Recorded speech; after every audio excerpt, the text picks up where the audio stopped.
I used to wake up before the sun, not because someone set an alarm, not because I had anywhere urgent to be, but because the bakery started at 4:30 in the morning and the walls of our house were thin.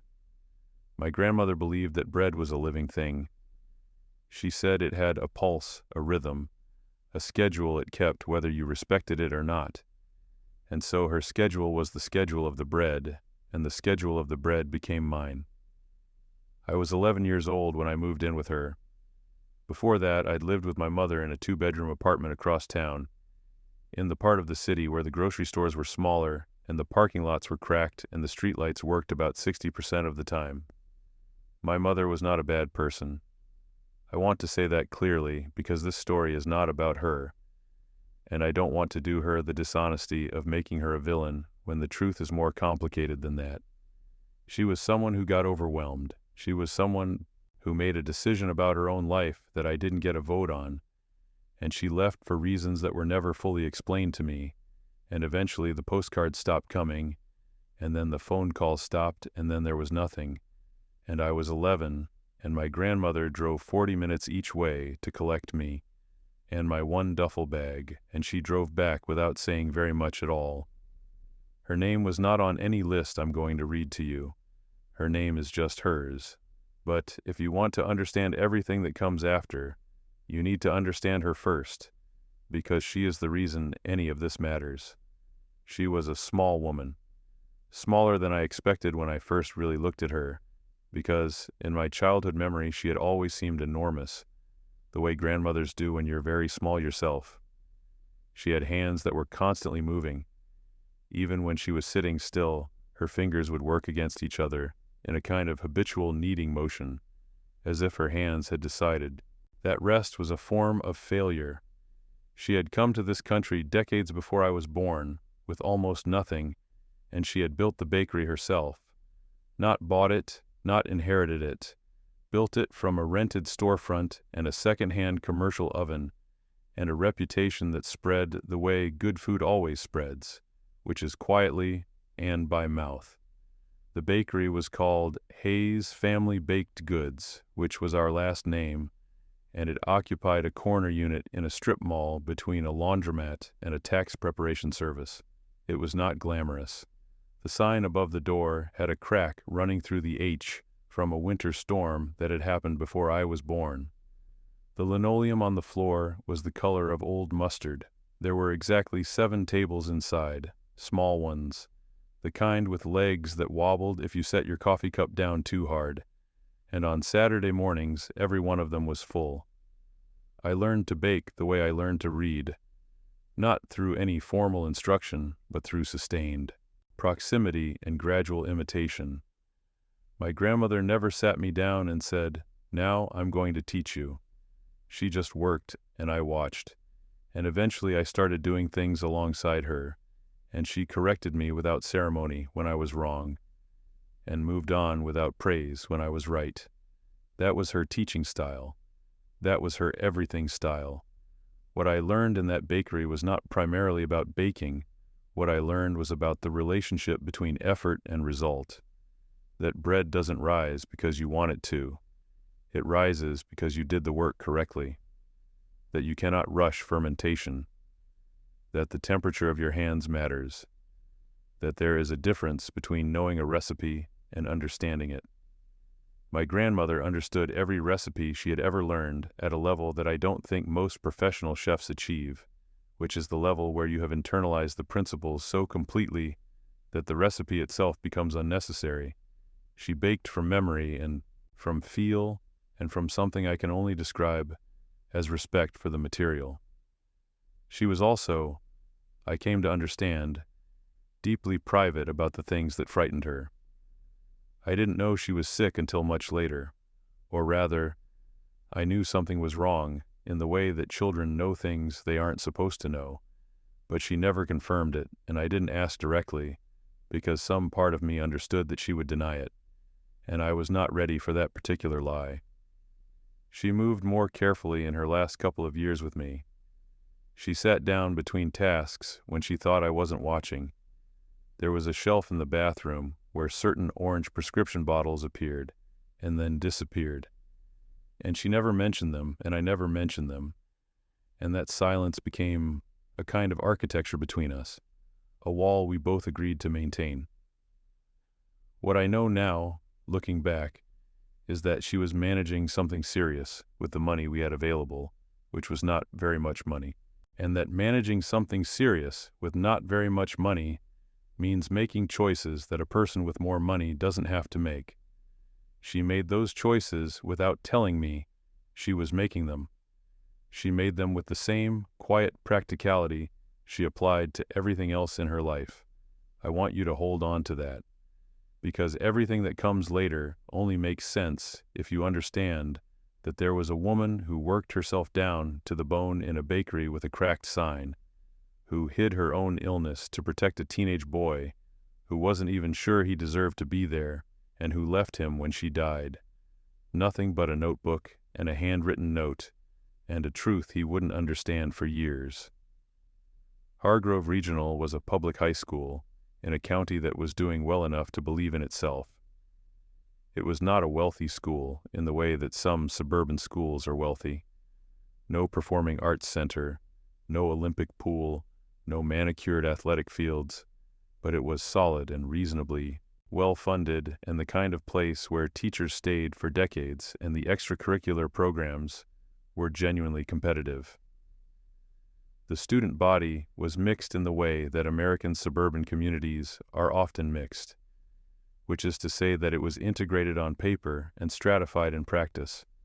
The kids whose parents ran businesses or held professional degrees moved in different social orbits from the kids whose parents worked hourly jobs, and everyone understood the difference even if nobody said it out loud. I arrived at Hargrove in 9th grade, smelling like bread. This is not a metaphor. The flour gets into the fabric of your clothes in a way that washing doesn't completely fix, and the yeast smell, which I had long since stopped noticing, was apparently very noticeable to people who hadn't grown up around it. I understood this on my first day, when a girl sitting next to me in homeroom leaned slightly away and glanced around as if trying to identify a smell, and then looked at me and then looked away. She didn't say anything. She didn't need to. I was quiet in those early weeks. Not shy exactly. I'd never been particularly shy, but cautious. I was new.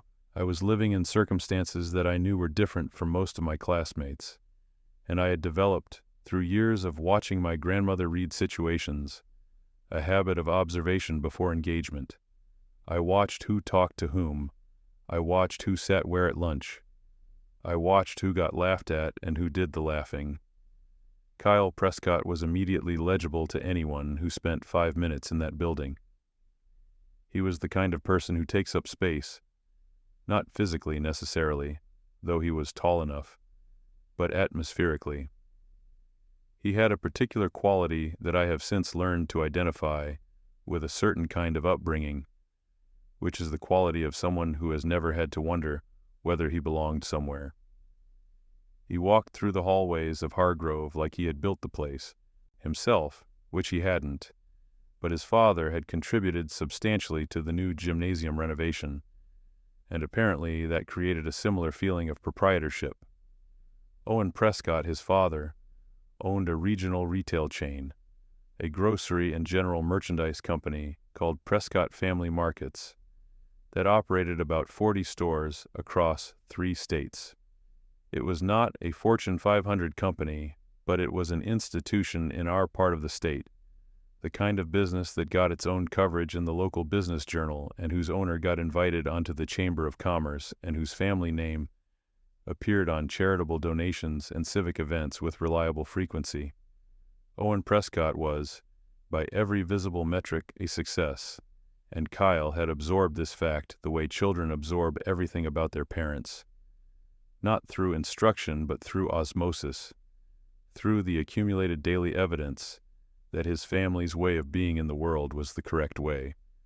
Kyle was also genuinely smart, which made everything harder. It would have been simpler if he were a blunt instrument, but he had a quick and particular intelligence that found the precise pressure points in a situation and applied force there with what I can only describe as artistry. He did not mock people randomly. He found the specific thing that a person was sensitive about, and he located it with the precision of a surgeon finding a nerve.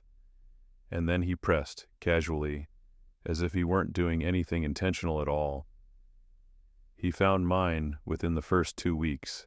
It started small. He was behind me in the lunch line, I remember this clearly, and he said, to no one in particular, loud enough for the people around him to hear, "Does anyone else smell sourdough, or is that just me?"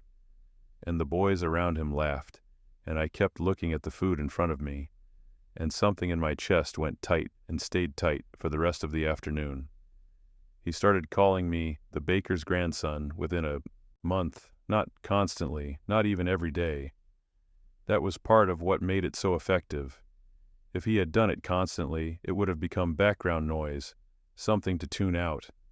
But he deployed it with timing, in front of the right people, at the moments when it would do the most damage.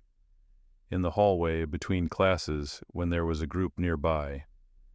In the moments before class started when the teacher hadn't arrived yet, and the room was at its most socially fluid.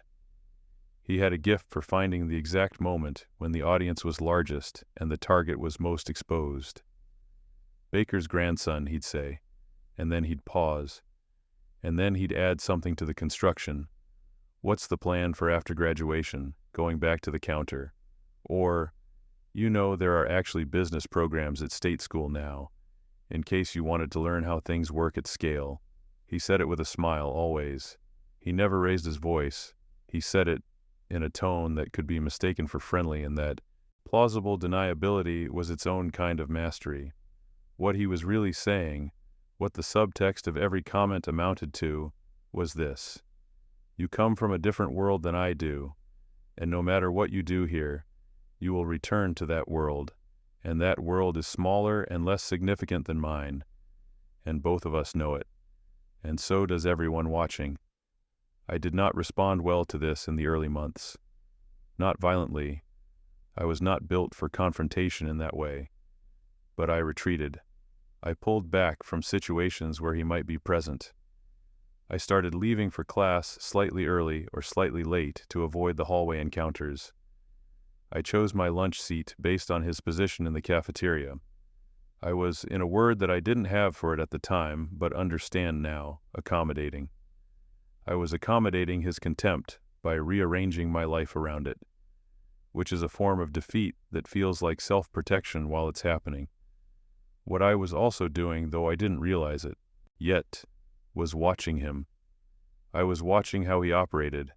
I was watching how he managed people, how he used his father's reputation as a kind of gravitational field that kept people in orbit around him.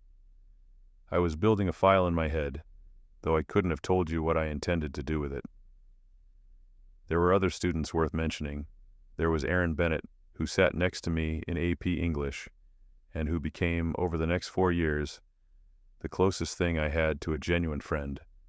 Not because we were naturally alike, but because he was one of the few people in that school who was genuinely indifferent to social hierarchy. He was interested in ideas. He was funny in a dry way that didn't require an audience, and he never once commented on the smell of my clothes. There was Felicity Donovan, who ran the school paper and who had a talent for noticing things that other people missed, and who would, years later, write a business profile about me in a national publication that I will get to in its own time. There was Marcus Keller, who was Kyle Prescott's closest friend, and who executed his social agenda the way a loyal deputy executes everything, efficiently and without much original thinking. And there was the school's business teacher, a man named Daniel Turner, who was the first adult outside of my grandmother to look at me like I might amount to something. Daniel Turner had been a small business owner before he became a teacher, and he brought to his classroom a quality that most business educators lack, which is actual experience. He had built and then sold a regional logistics company, nothing enormous but real, and he understood the difference between the theory of business and the practice of it. and he tried to teach that difference. He ran an elective called Entrepreneurial Foundations that most of the serious college track students ignored because it didn't help your GPA in the ways that AP courses did, and that most of the other students avoided, because the word entrepreneurial in the course title made it sound like work. I took it sophomore year because I needed an elective credit, and because the description mentioned small business case studies, which struck me as potentially relevant to my actual life. On the first day, Daniel Turner asked everyone in the class to describe a business they had personally observed at close range, not a company they'd read about, something they'd actually seen operate. I talked about the bakery for about 10 minutes. I talked about the 4:30 mornings and the supplier relationships and the way my grandmother managed her 7 tables and her relationship with regular customers and how she thought about the difference between margin and volume. Daniel Turner asked me questions, real questions, follow-up questions that showed he was actually listening. And at the end of class, he told me that I had described a more sophisticated business operation than most people twice my age understood. He suggested I apply for the Regional Youth Entrepreneurship Competition the following year. I had never heard of it. He explained it was a state-organized competition for high school juniors and seniors, sponsored jointly by the State Chamber of Commerce and several corporate partners, and winners receive scholarship money and what he described as the kind of visibility that can open doors. The competition required a complete business plan, market analysis, financial projections, operational strategy, growth pathway. For a business concept with genuine viability, he said he thought I had something that most of the other applicants wouldn't have, which was direct operational experience. He said he thought I could win it if I was willing to do the work. I told him I'd think about it. I thought about it for 3 days, and then I started working on the plan. The business plan took me 8 months. I want to be precise about that because I think the timeline matters. 8 months of sustained, serious work. The kind of work that happened after the bakery closed and after my homework was done, and on weekends and during the school breaks that other kids spent at the mall or at each other's houses. I did most of it at the kitchen table after my grandmother went to sleep, with the notebook she'd given me, the one full of recipes, open beside me as a kind of reference point, even though the recipes themselves weren't what I was analyzing. The concept was this: my grandmother's bakery expanded, not just physically, but structurally. The plan I developed was for a network of small cafe locations, I called them neighborhood cafes, that would franchise the Hayes family brand while preserving the specific quality that made the original bakery work. The insight I had, and I believe it was a genuine insight because it took me a long time to arrive at it, and it held up against every objection I could raise, was this: the thing that made my grandmother's bakery valuable was not the recipes alone. It was the way the bakery existed inside its community. The regulars came not just because the bread was good, though it was very good, but because the place knew them. It remembered their orders. It functioned as a kind of social anchor in the neighborhood, a place that had been there long enough to feel like it belonged. The franchise concept I developed was built around preserving that quality intentionally, rather than accidentally. Each location would be owned and operated by a local partner who went through a training program focused not just on the baking and the operations, but on the community integration piece.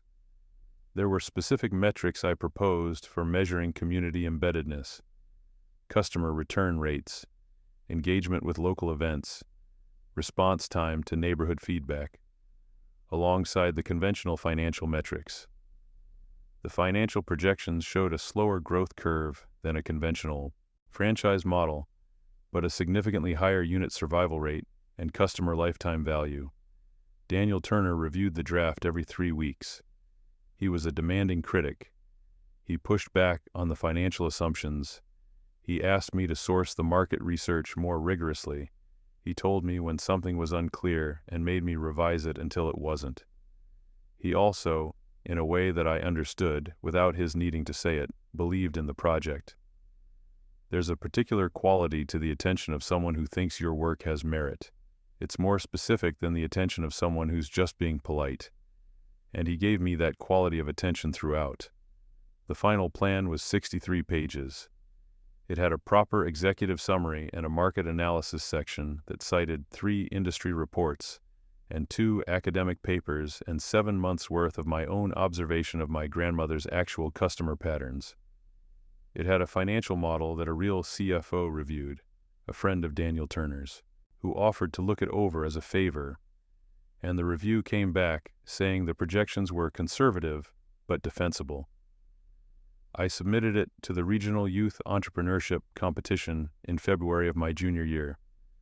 Kyle Prescott submitted a plan as well. I didn't know this until the first round of evaluations, when the participating plans were listed in a document that the school posted on its competition bulletin board. His plan was for a technology platform that would allow independent grocery stores to coordinate purchasing to achieve volume discounts. It was a real concept, I'll acknowledge that, and it probably had the advantage of whatever business intelligence he'd absorbed from watching his father operate. It also, I noted when the abstracts were published, had a professional production quality that suggested adult assistance, which was technically against the rules but was not provable from an abstract. The regional competition had 2 rounds. The first was a written evaluation by a panel of judges, local business owners and executives. The second round was a presentation to a live panel that included members of the State Chamber of Commerce and 2 corporate sponsors. The top 3 plans from the written round advanced to the presentation round. I placed first in the written round. I need to tell you what that felt like, because the feeling is important context for everything that comes after. When the results were posted on the competition's website and then confirmed by a letter that arrived at the house, I sat with the letter in my hands for a long time. My grandmother was in the back of the bakery. I could hear her working, the rhythm of her in that space that I knew as well as I knew my own heartbeat. I didn't go tell her immediately. I sat with it for a moment, privately, before it became a shared thing. I placed first. My plan had scored highest among 17 submissions. Kyle Prescott's plan had placed third. Both of us advanced to the presentation round. The presentation round was held on a Saturday in March at the State Convention Center, which was the largest venue I had ever been inside at that point in my life. There were marble floors and a central atrium with a glass ceiling and tables with name cards and people in suits moving through the space with the particular efficiency of people who are used to rooms like this. I wore the only dress shirt I owned, which my grandmother had ironed that morning with a care that I understood was her version of saying something she couldn't quite say out loud. The presentation went well. I had practiced it 47 times. I know that number because I counted. Daniel Turner had made me present to him, and then to a small group he assembled, 3 teachers and the school's assistant principal, and then to my grandmother, who sat in the bakery after closing and watched me go through the whole thing with the kind of absolute attention she gave to everything she considered worth attending to. At the end, she had said nothing for a moment, and then she said, "Your grandfather would have been interested in this," which, from her, was extraordinary praise. I answered questions from the panel for 22 minutes. The questions were sharp, and I had prepared for most of them, and the ones I hadn't prepared for I answered honestly, including saying, "I don't know, but here's how I would find out twice," which Daniel Turner had told me was always better than improvising a bad answer. The results were announced that evening. I placed first. There was a small ceremony. There was a check, $12,000 in scholarship funds, and a plaque and a photograph with the panel. I shook hands with people I didn't know, and they told me my plan was impressive, and they meant it, I believe, in that moment. I called my grandmother from the parking lot afterward, and she said, "Good. Now come home." I drove home. I had just gotten my license, with the check and the plaque on the passenger seat, and something in my chest that I have not been able to precisely name before or since. It was not simple happiness. It was something more complex, something that had my grandmother in it and the bakery and the 4:30 mornings, and every time Kyle Prescott had said "Baker's grandson" in front of an audience, and all of it was present simultaneously in a way that felt significant without being fully legible. That feeling lasted 11 days. 11 days after the competition, Daniel Turner called me into his classroom before school started. He had an expression I hadn't seen on him before, which was a specific kind of controlled anger, the kind that's keeping itself quiet because it understands that the situation requires quiet. He told me that a formal complaint had been filed with the competition committee, questioning the eligibility of my submission. The complaint alleged that the business plan had received substantial external assistance beyond what the competition rules allowed, and requested a formal review of my submission and my placement. He told me he didn't know who had filed the complaint. I knew. I don't think I even needed to think about it. The review process took 3 weeks. During those 3 weeks, I was required to submit documentation of my work process, drafts, notes, correspondence, and to appear for a supplementary interview with 2 members of the competition committee. Daniel Turner accompanied me to the interview. The committee members were polite and professional, and their questions were not hostile. But the fact that I was there at all, answering questions about whether my own work was really mine, was its own form of damage. I later learned, this came out years later, in a context I'll describe when we get to it, that the complaint had been initiated not by Kyle Prescott directly, but by his father. Owen Prescott had made calls. He had contacted at least one member of the competition's advisory board, a man he knew through the Chamber of Commerce, and he had expressed concerns about the integrity of the selection process. He had not said anything demonstrably false. He had simply raised questions in the way that powerful people raise questions when they want something to happen, not as accusations but as concerned inquiries from someone with standing to inquire. The result of the review was announced 14 days after the interview.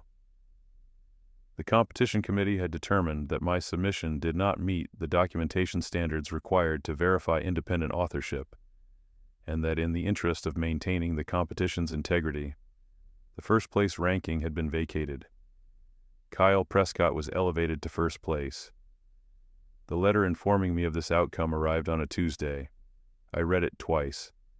Then I set it on the kitchen table and went into the bakery and worked for 4 hours without stopping, and my grandmother watched me but didn't ask what was wrong, and I didn't volunteer it, and we maintained the architecture of silence that we had both gotten very good at.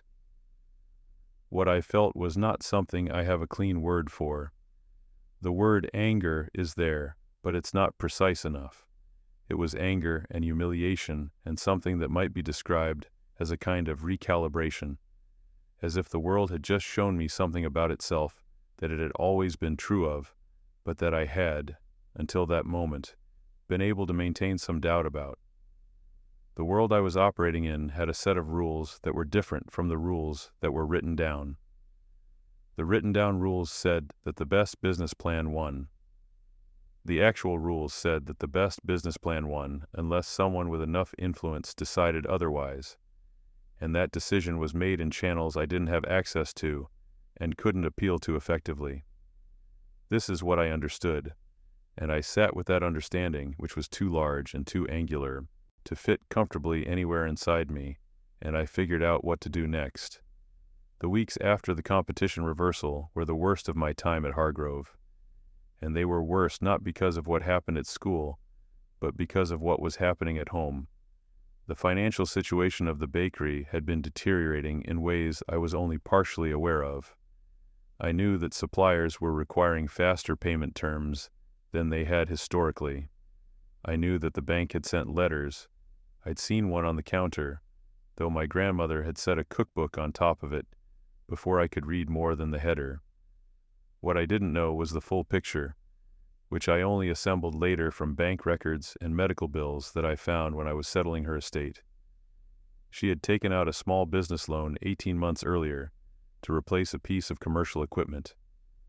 One of the ovens had failed catastrophically, the way old equipment does, all at once and without warning, and the loan payments were structured on the assumption of a revenue level that had been accurate at the time but was no longer accurate, because a new cafe chain had opened 2 miles away and taken a segment of the morning traffic. Not all of it, not even most of it, but enough that the margin math had changed. She was also simultaneously managing her health situation with the money available, which was not very much money, and which meant that certain treatments were delayed and certain appointments were not kept, and certain medications were taken at modified dosages that were below what was prescribed. I know this now. I did not know it then, because she made sure I didn't know it. She maintained the bakery, and she maintained the appearance of normal life, with a discipline that I can only understand, in retrospect, as an act of love so sustained and so exhausting that I cannot think about it for very long without it becoming difficult to function. At school, Kyle Prescott had acquired a new register. He knew about the competition. He knew about the review.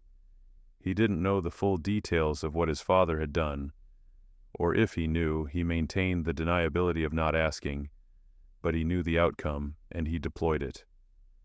I heard they had some questions about your submission, he said to me one afternoon, in the hallway outside A.P. English, in front of Aaron Bennett and 3 other students.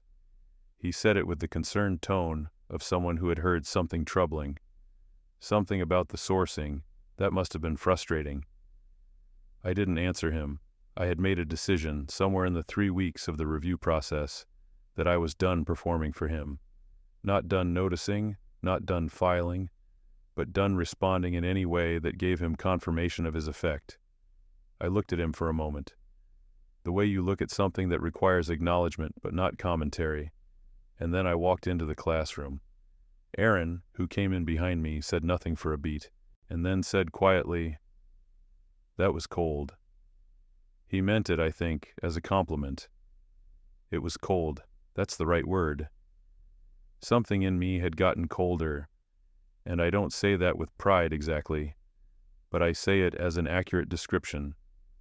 The warmth that I had been operating with, the warm hope that winning the competition would mean something, that it would demonstrate something, that it would shift something in the social calculation of that school, had been burned off. What was left was clearer and quieter and considerably harder. I finished junior year. I started senior year. I applied to colleges with the help of Daniel Turner and a guidance counselor who was well-meaning, if not especially insightful, and I focused on programs in retail management and business development because I had a clearer picture now of what I wanted to learn and why. My grandmother made a joke about a city school 400 miles away. Not a joke exactly, but the closest she came to humor, which was a dry acknowledgement that something was happening, and I told her I'd be home for holidays, and she said, "I know," and that was that. The thing I did not fully understand in those months, the thing I was not paying close enough attention to, was the speed at which her condition was progressing. I had normalized the carefulness with which she moved. I had normalized the orange bottles on the bathroom shelf and the sitting down between tasks. I had built such a thorough architecture of not asking that when the change accelerated, I misread it as more of the same. She died in February of my senior year. She died in the bakery, which is exactly where she would have chosen to die if she had been given the choice. And I choose to believe that on some level she did choose it, that the decision to keep working was the decision she'd made with full knowledge of what it meant. She was found by the morning delivery driver, who had a key, on a Tuesday morning before I was awake. I am not going to spend a long time on the immediate aftermath. The shape of grief is not something I can describe that's more useful than the word itself. I will say that the things that got me through that period were small and concrete. There was paperwork to do, and I did it. There were decisions to make about the bakery, and I made them. There was a notebook found in the small office at the back of the bakery where she kept her accounts, filled with her handwriting, recipes, variations, notes on seasonal adjustments, observations about particular ingredients from particular suppliers. And there was, on the last page of the notebook, a separate note that she had clearly written for me. True success is not about scale. It is about honesty in the work and respect for the people. The bread is honest. It tells you what you gave it. Remember that. I have read that note many hundreds of times since. I have read it in offices in 3 different cities. I have read it after meetings that went very well and after meetings that went very badly, and in the particular early mornings when the doubt gets loud, and it's hard to know what you're building and why. It does not get smaller. It does not become familiar in the way that repeated exposure usually makes things familiar. Every time I read it, it feels like the first time. I graduated in June, 6 months after she died, and I left that town with the notebook in my bag and a conviction, not quite a plan, but a conviction, that was more angular than hope and sharper than ambition. I went to study retail management at a state university about 4 hours north. It was not a glamorous institution, but it had a program that was respected in the industry and faculty who had actual operational experience. I arrived with the insurance payout from my grandmother's bakery, which was smaller than I had expected, and which I'd decided, against the advice of the estate lawyer, to keep in a savings account rather than invest or spend. That money felt like something I needed to be careful with. It felt like it carried weight. The university was a different world from Hargrove in ways that were both obvious and subtle. The obvious ways, it was larger, it was anonymous in the way that large institutions are anonymous. It was full of people who were reinventing themselves in various degrees of seriousness. The subtle ways. The social stratification was different. At Hargrove, status had been almost entirely about family, who your parents were, what your parents had. At the university, that mattered less, or mattered differently. There were students from wealthy families who leveraged that into ease, but there were also students building their own foundations, and it was less immediately obvious which was which. I made one major strategic mistake in my first year, and I want to be honest about it because I think the mistake itself taught me something essential. I went into my first full year trying to be the person who had written the competition plan. I went in with the confidence, which, looking back, was not quite confidence, but rather its simulation, of someone who had produced work that got recognized, who had a business plan that had actually been evaluated as first-rate. I enrolled in the most advanced business courses available to freshmen. I joined 2 entrepreneurship-focused student organizations, and I presented myself in every relevant context as someone with a specific vision and the background to execute it. The mistake was in the presentation. I was performing the version of myself that I wanted to be true, rather than the version that was actually true. The version that was actually true was more complicated. Yes, I had written that plan, and yes, it had been genuinely good, but I had also been a teenager who had worked in a bakery and had not yet operated in any of the environments I was claiming to understand. My self-presentation outran my actual foundation, and people with real experience could sense the gap, even if they couldn't articulate it. I had a mentor in my second semester, a professor named Logan Whitaker, who taught a seminar on retail operations, who took me aside after I'd given what I thought was an impressive analysis of a case study, and told me, with blunt kindness, that I had just demonstrated a thorough understanding of the theory I'd read, and a notable absence of understanding of what any of it actually felt like to operate. He said, "You know the map. You haven't walked the territory." He was right. I was performing competence over a terrain I hadn't yet covered.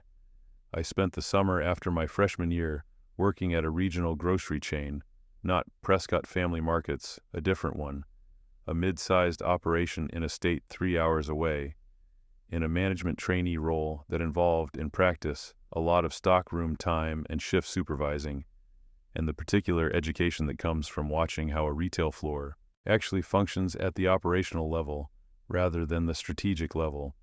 It was not glamorous. It was often frustrating. It was exactly what I needed.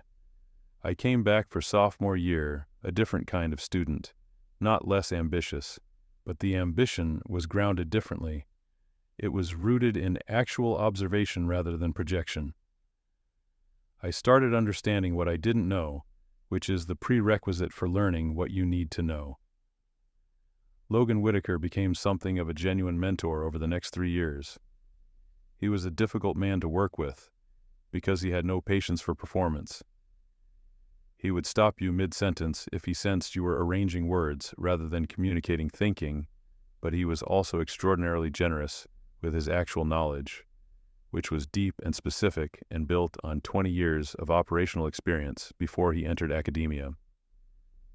He helped me understand the franchise industry in particular, and specifically the pathology of franchise, models that grew faster than their quality could be maintained, which turned out to be the majority of franchise models at one stage of their development or another. I wrote my senior thesis on community-embedded franchise development. The thesis was, in essence, an evolved and much more sophisticated version of the business plan I had written in high school, the same core insight, run through 4 years of academic rigor and operational experience, and refined by Logan Whitaker's demanding editorial eye. He submitted it for a national academic business competition without telling me. It won the graduate division, despite being an undergraduate submission, which was an anomaly the committee noted in their decision. That was the first time my work had been publicly recognized since the high school competition.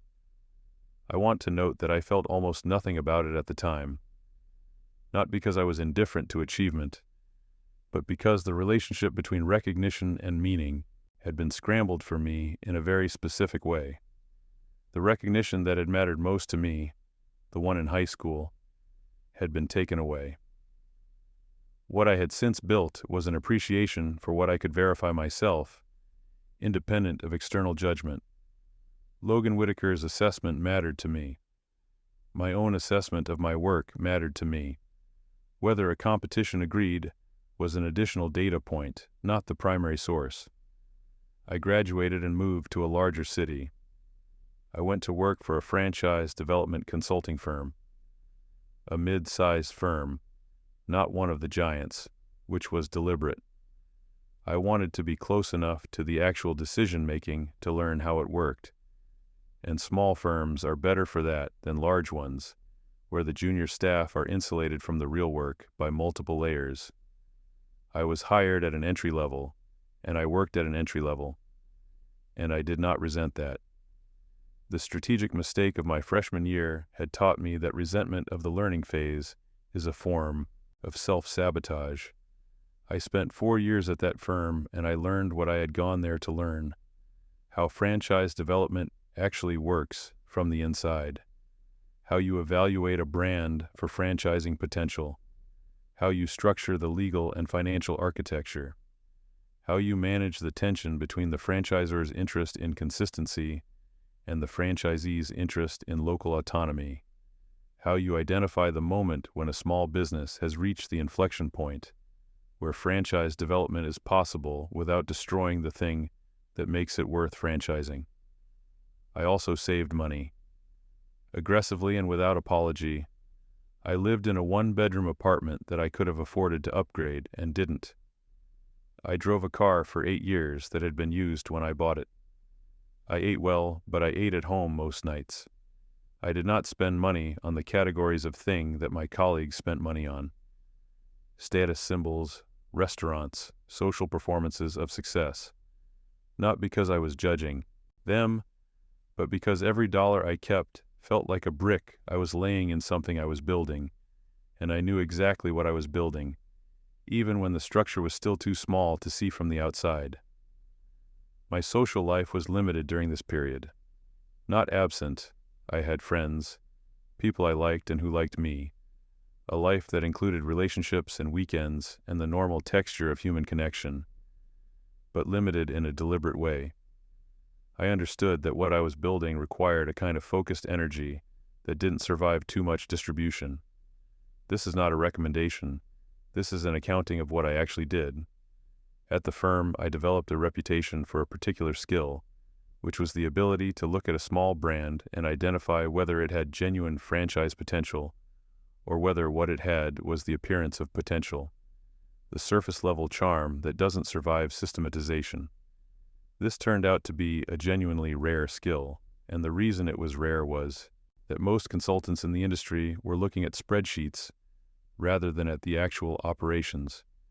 I went to the actual operations, I ate at the restaurants and shopped at the stores and watched the customer interactions. I applied, without being able to articulate it at the time, the lesson of my grandmother. You cannot evaluate bread without tasting it. By my 4th year at the firm, I was managing mid-sized client relationships independently and bringing in my own referrals. By my 5th year, I was generating more revenue for the firm than any other individual contributor at my level and several people above my level. I left in my 6th year and started my own firm. I started it with 2 partners, a woman named Paige Turner, no relation, whom I'd worked with at the consulting firm, and who had a particular expertise in the legal structure of franchise agreements, and a man named Gavin Shelton, who had been a franchisor himself, having built and partially sold a regional restaurant chain, and who brought both the credibility and the hard-won lessons of having operated at scale. The 3 of us raised a modest round of initial capital from a small group of angel investors, including Logan Whitaker, who put in a small amount and whose participation was worth more than the dollars as a signal to other potential investors. The firm was called Anchor Growth Partners because the metaphor that had stayed with me from the thesis and from years of watching franchise development go wrong was the metaphor of the anchor, that the thing which keeps a franchise system healthy is not its growth rate, but its connection to the specific communities it serves, and that a brand which loses that connection is a ship that has lost its anchor, drifting with the current until it hits something. The first 2 years were genuinely difficult.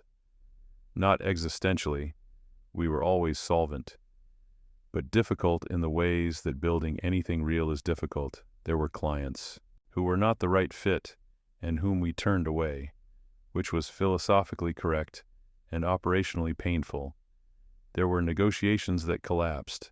There were partners who considered joining us and didn't.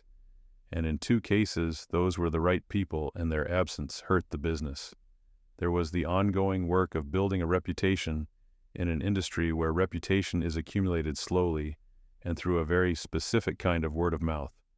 What we were doing, in essence, was this: identifying small local brands with genuine community value that had reached the point where growth was possible, and providing them with the franchise development structure and support to grow without losing what made them worth growing.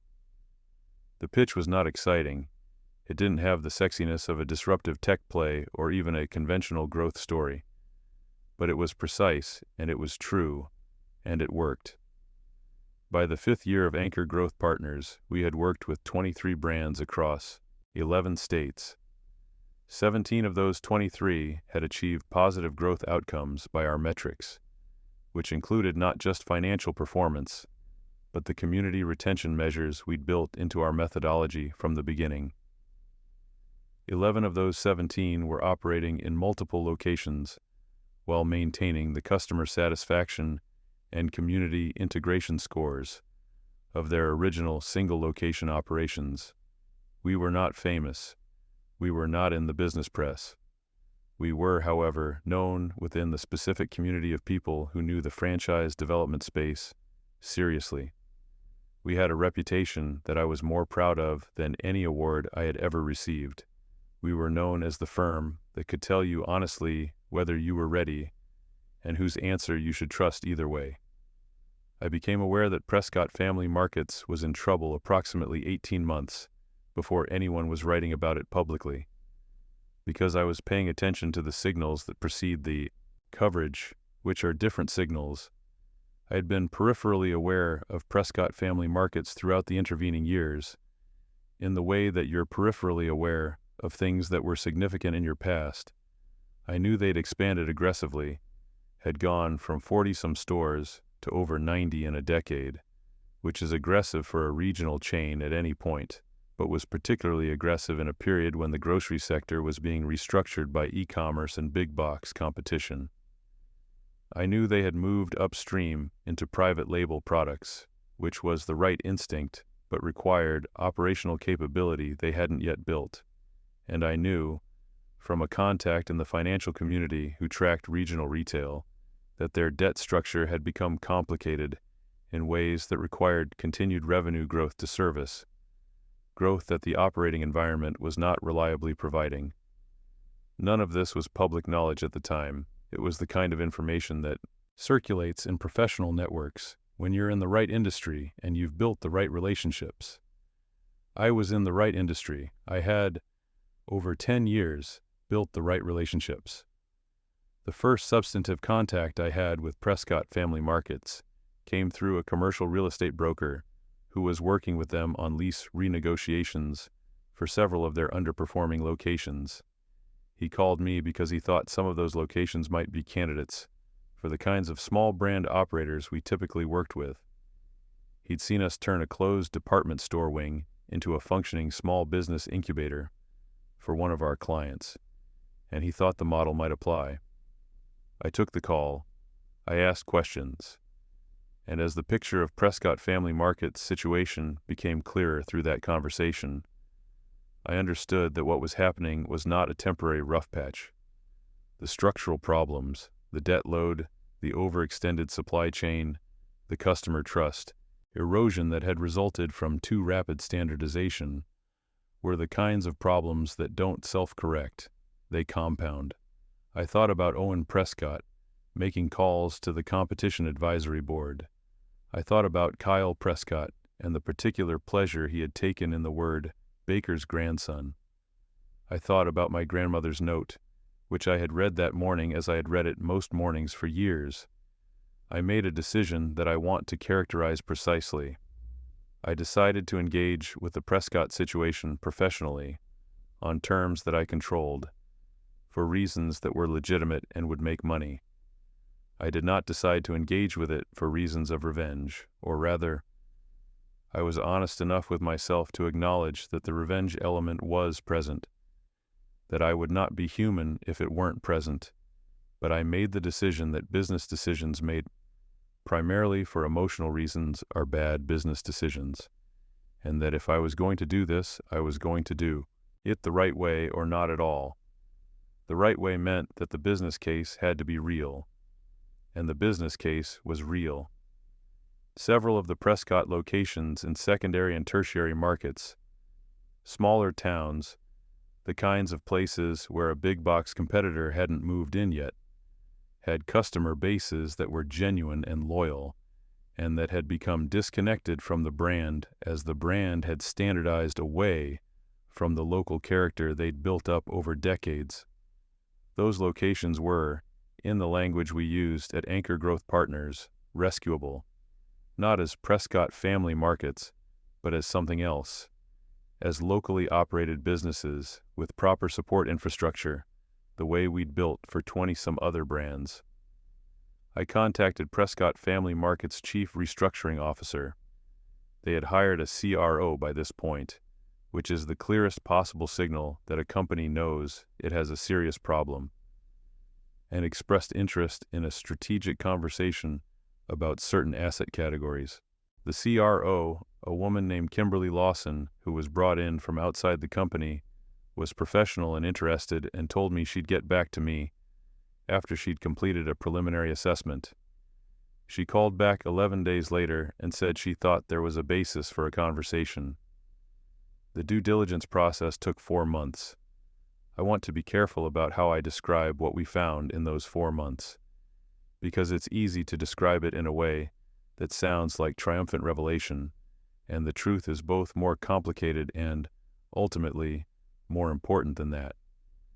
We found, in the course of the audit, a pattern of supplier relationship management that was, in its most neutral characterization, aggressive.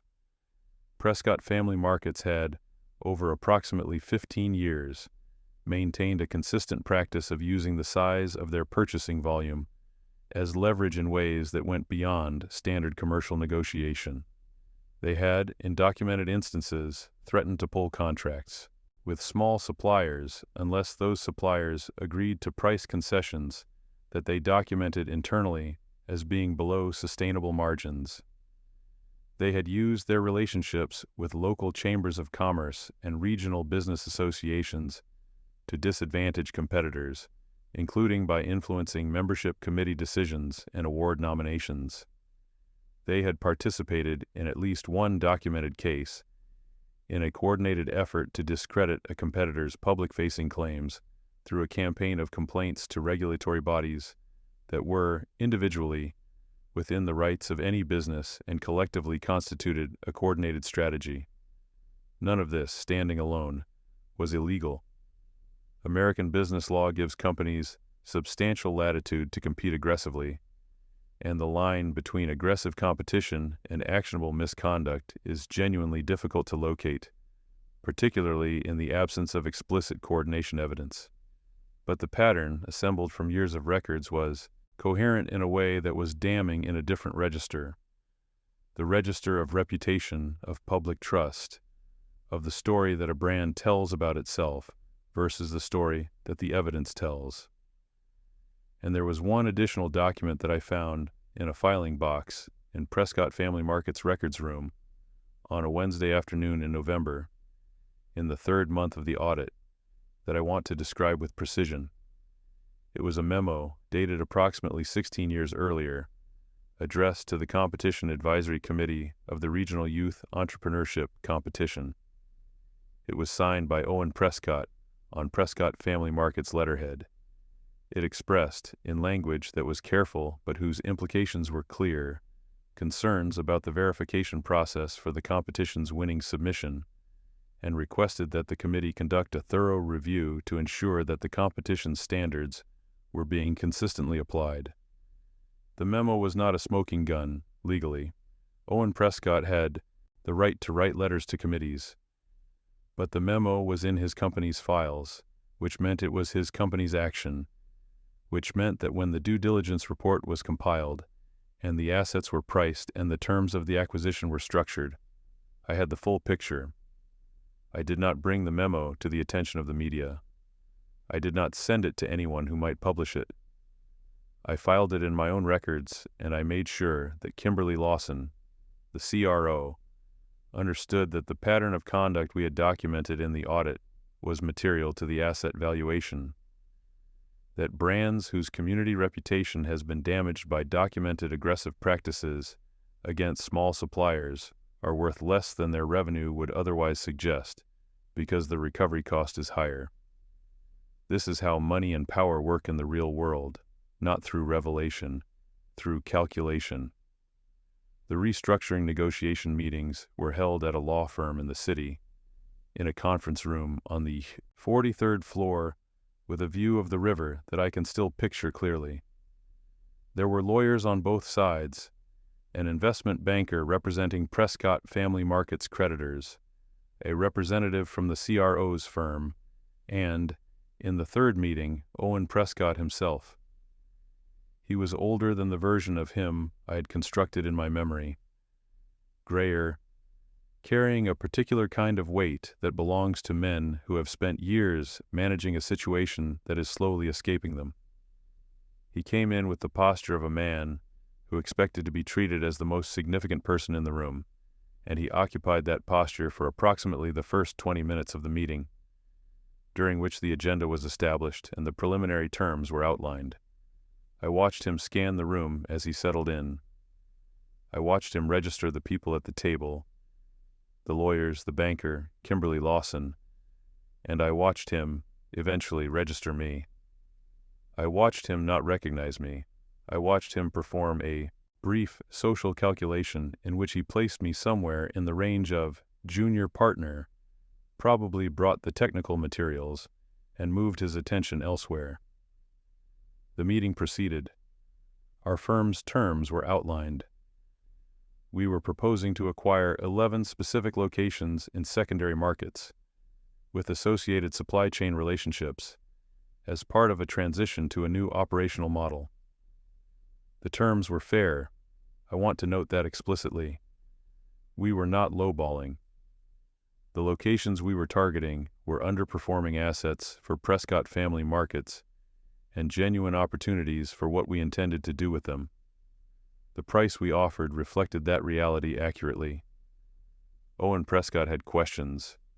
He directed them at the banker and the lawyers, occasionally at Kimberly Lawson. At one point, on a question about the operational transition timeline, his lawyer directed the question to me. I answered it. I gave a clear, detailed answer that drew on 4 months of audit findings and 10 years of franchise development experience. I watched Owen Prescott listen to the answer. I watched him look at me differently after the answer than he had been looking at me before it. He asked my name. I told him. I watched the calculation happen. It was not fast. It took a moment, the pieces assembling slowly across his face. And then it was complete, and something shifted in his expression that I read as the moment when he understood the geometry of the situation. He said nothing about it. He was a businessman. He knew better than to make the moment visible. He continued the meeting with a professionalism that I actually respected, because whatever else Owen Prescott was, he had built something real over his career, and the discipline he brought to that meeting was the discipline of a real builder, even a flawed one. But after the meeting, as the room was clearing, he stopped near the door and looked at me and said, "I didn't realize you'd gone this direction." I said, "It seemed like the right direction." He said, "Your grandmother had good bread." I said, "Yes." And that was the full extent of it. He left, and I stood at the window and looked at the river for a moment, and I understood that the accounting was not complete, that this was not the ending. It was the penultimate scene, but that the penultimate scene had happened, and it had happened in the way that I had needed it to happen, which was without drama and without any assistance from him or from anyone else. I had not thought about Kyle Prescott as often as you might expect in the years since high school. He existed in my memory more as a category than as a person, a category of behavior, of contempt deployed from positions of inherited advantage. And I had encountered that category many times since in different contexts and different bodies, and my understanding of it had become less personal and more structural. He had gone to business school. I knew that from the alumni newsletter for Hargrove, which I received by email and occasionally read with the detached curiosity of someone examining their own history from a safe distance. He had worked at his father's company for several years, in a senior role that was appropriate to his background and whatever genuine competence he had developed. When the company's difficulties became public, his name appeared in the trade press a few times in connection with the expansion strategy. He had been one of its advocates, which was the kind of fact that is not malicious in itself, but that adds context to a situation. He called my cell phone on a Thursday afternoon in January, approximately 6 weeks after the restructuring agreement had been signed, and approximately 2 weeks after the news coverage of the deal had begun. I knew the number was from somewhere relevant because of the area code, and I answered it. He said my name. He said, "This is Kyle Prescott. I don't know if you remember me." I said, I remembered him. There was a pause, and then he said he was hoping we could get together, that he thought there might be an opportunity for us to talk about the operational transition, that there were some things he thought I should understand about the people who had worked in those locations for a long time, that he had some thoughts about how the transition could go better for everyone involved. I listened to all of this. I let him finish completely, and then I said, "I appreciate the call. We have a team managing the operational transition, and they have everything they need. I wish you well." He said, "I just thought, given our history, that maybe a conversation between us directly would be useful." I said, "I don't think it would be. Take care of yourself, Kyle." I ended the call. I set the phone down and went back to the proposal I had been reviewing, and I did not think about the call again for the rest of that day, and I have not, since then, received any further contact from him. I want to be clear about something. That phone call and the way it ended is not the thing I feel most satisfied about when I think about that period. It is not the payoff. It is just the geometry of the situation, finally visible after years of being built up in the dark. He was calling because I had something he needed: access, goodwill, professional leverage, and I did not have anything I needed from him. That asymmetry is what I had spent 15 years building toward, and its arrival was not dramatic. It was quiet and complete, like bread that has finished rising. The 11 Prescott Family Markets locations we acquired in secondary markets became the foundation of something I had been planning for much longer than anyone knew. 6 months after the acquisition, we launched Hayes Family Cafe. I want to describe the launch without sentimentality, because the sentimentality is real, and I don't want to cheapen it by performing it. We launched Hayes Family Cafe using my grandmother's recipes, developed and tested and refined over 2 years with a culinary consultant who worked not from my description of what her bread tasted like, but from the actual recipes in her notebook. We built an operation centered on the methodology I'd described in a high school competition project 14 years earlier, and refined through everything I had learned since. Each Hayes Family Cafe was designed to embed itself in its community the way the original bakery had been embedded in ours. Each was locally owned and operated by a partner who went through a training program focused equally on the technical and the relational dimensions of the business. Each location had explicit community integration requirements built into its franchise agreement, not as corporate PR, but as genuine operating practice.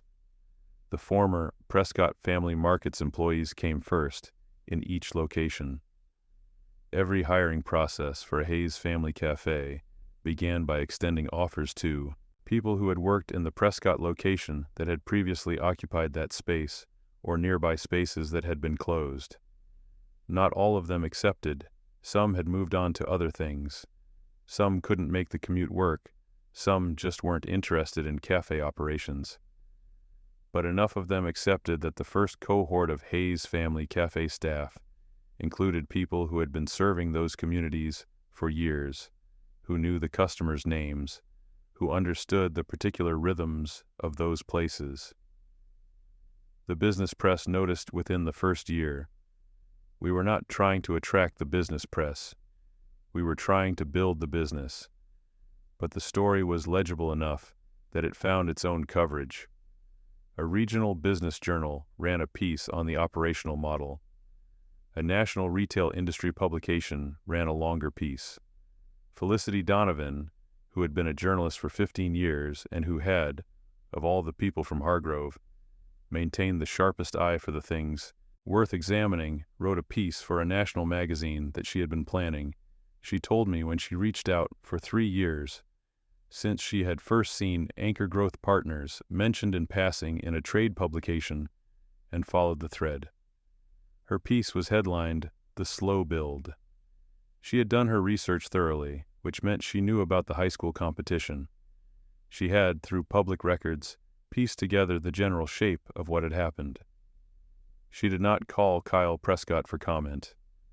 She did not call Owen Prescott. She called me, and I talked to her for 4 hours over 2 sessions, and the piece she wrote was the piece I would have written myself if I had been writing it. Not flattering exactly, but accurate. And accuracy in this case was the best outcome I could have hoped for. The piece was read by a lot of people. It was shared widely in the franchise development community, which was good for business, It was read, I have no doubt, by people in the Prescott family, which was not something I had sought, but which I also did not mourn. Owen Prescott's outcome. Prescott Family Markets entered a formal Chapter 11 restructuring process 8 months after our acquisition agreement. 63 of its remaining stores closed over 18 months.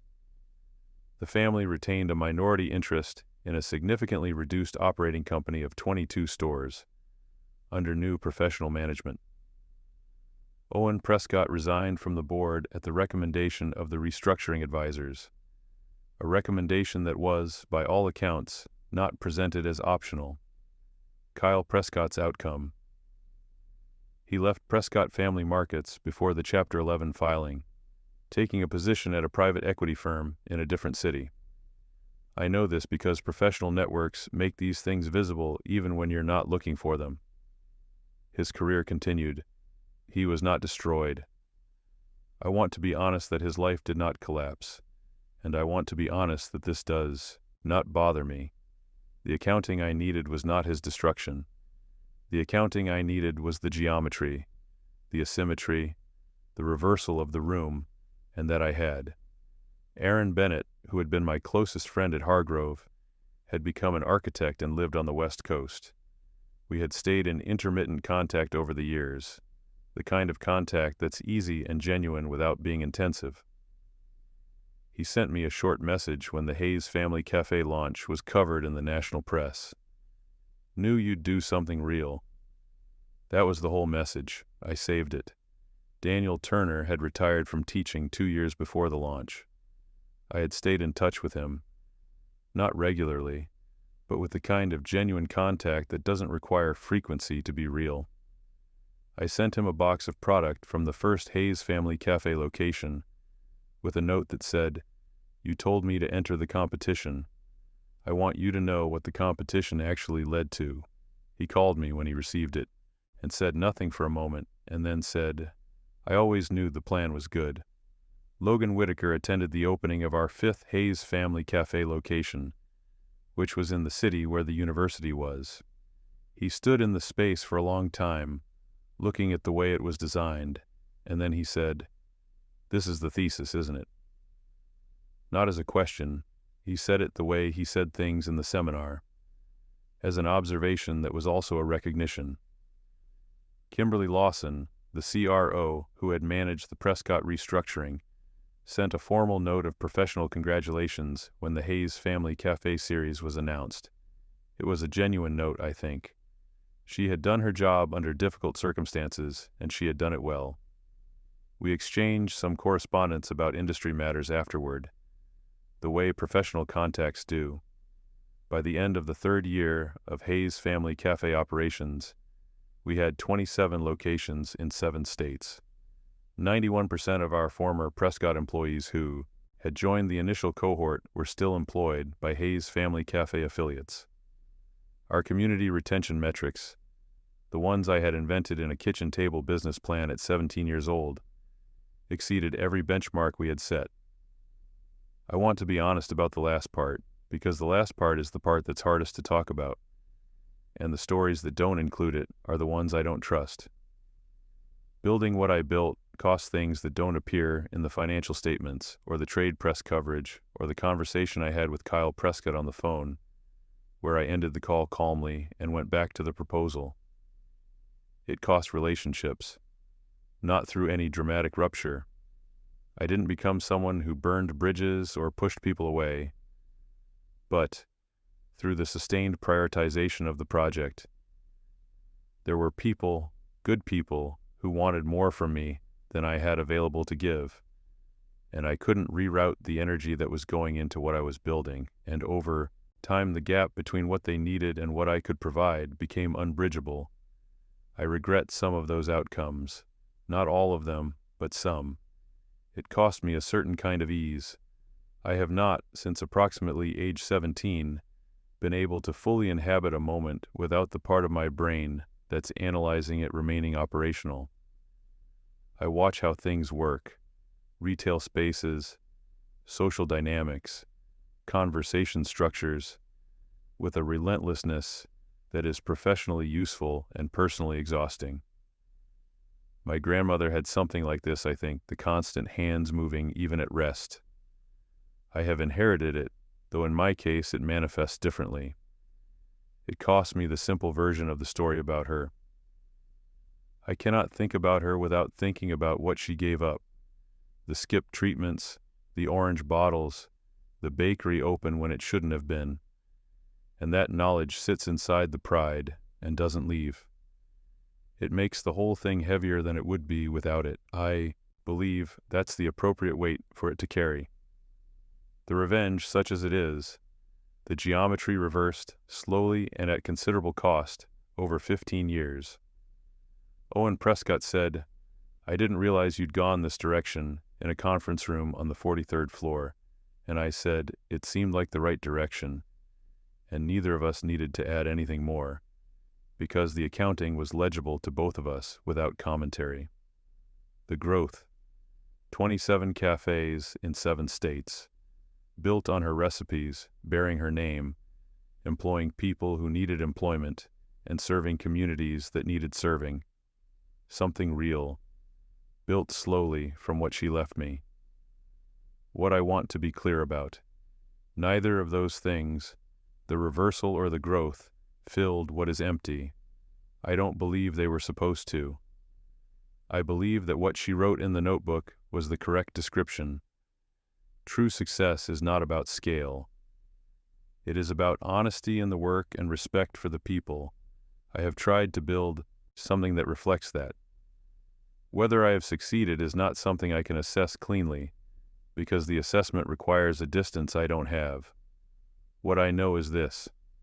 I am standing in a Hayes family cafe on a Tuesday morning in a town I didn't grow up in, and the space smells like flour and coffee, and the particular warm smell of bread rising, and the person behind the counter is someone who worked at a Prescott Family Markets for 11 years, and who is now, for the first time, working somewhere that will still exist in 5 years, and there is a table of regulars in the corner who come every morning and whose orders are already prepared before they ask. My grandmother would recognize this. She would not be surprised by it. She would maybe sit down at one of the tables, the kind with legs that wobble if you set your coffee cup down too hard, and she would have something, and she would not make a speech about it, because that was not how she did things. I have been changed permanently by the process of building this. I am harder than I was, quieter than I was, more comfortable with isolation than a person probably should be. I have won in the ways that I set out to win, and I know, with a clarity that took years to achieve, that the winning itself was never the point. The point was what the pursuit of it made me build, and whether what I built was honest. I don't know if it was worth it. That's the honest answer. I know it was necessary. I know that I am here and she is not. And the notebook is in a drawer in my desk, and the note is on the last page, and I read it this morning. I won. And it changed me in ways that I am still accounting for, and I expect I will be accounting for them for the rest of my life, and that accounting is its own kind of work, and I intend to do it with the same discipline I brought to everything else, because that's what she taught me, that the work matters, that the honesty matters, that bread tells you what you gave it. You give it your whole life, it tells you back. Stories like this happen more often than we think. Subscribe if you want to hear the ones that usually stay unspoken. And if this story made you pause, a like helps the channel grow.